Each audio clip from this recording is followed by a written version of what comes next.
Assalamualaikum warahmatullahi wabarakatuh. Halo teman-teman, perkenalkan saya Zahra dengan NIM 2484110141.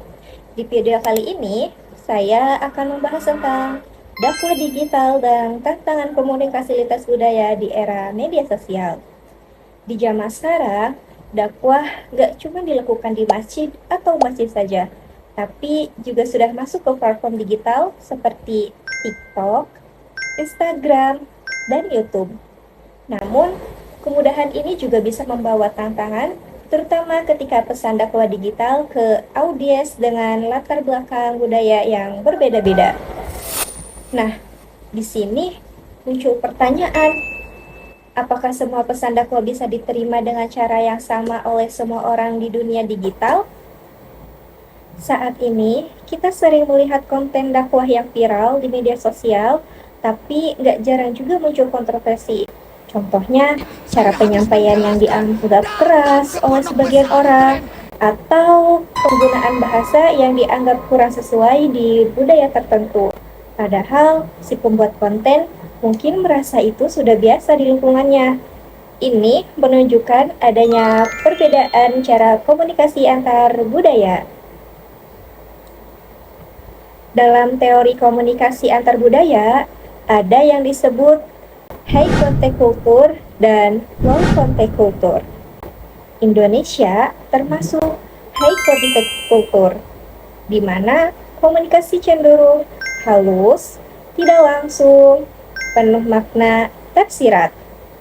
Sedangkan budaya barat lebih ke low contact culture, yaitu langsung to the point dan tegas.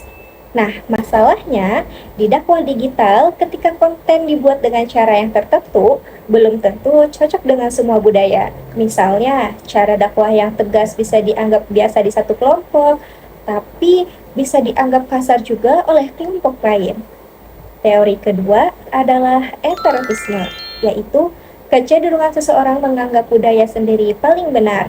Dalam konteks dakwah digital, ada orang yang merasa cara dakwahnya paling benar, lalu menghakimi cara orang lain.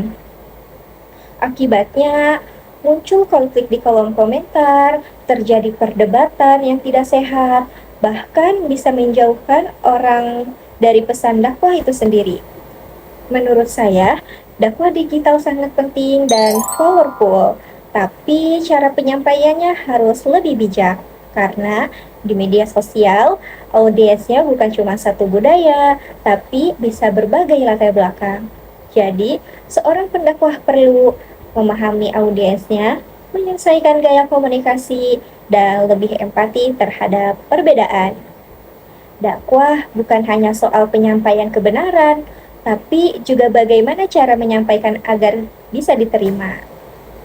Sebagai kesimpulan, dakwah digital di era sekarang memang memberi peluang besar untuk menyebarkan kebaikan. Namun, tantangan komunikasi lintas budaya tidak bisa diabaikan. Perbedaan cara berpikir, nilai, dan gaya komunikasi bisa memengaruhi bagaimana pesan diterima.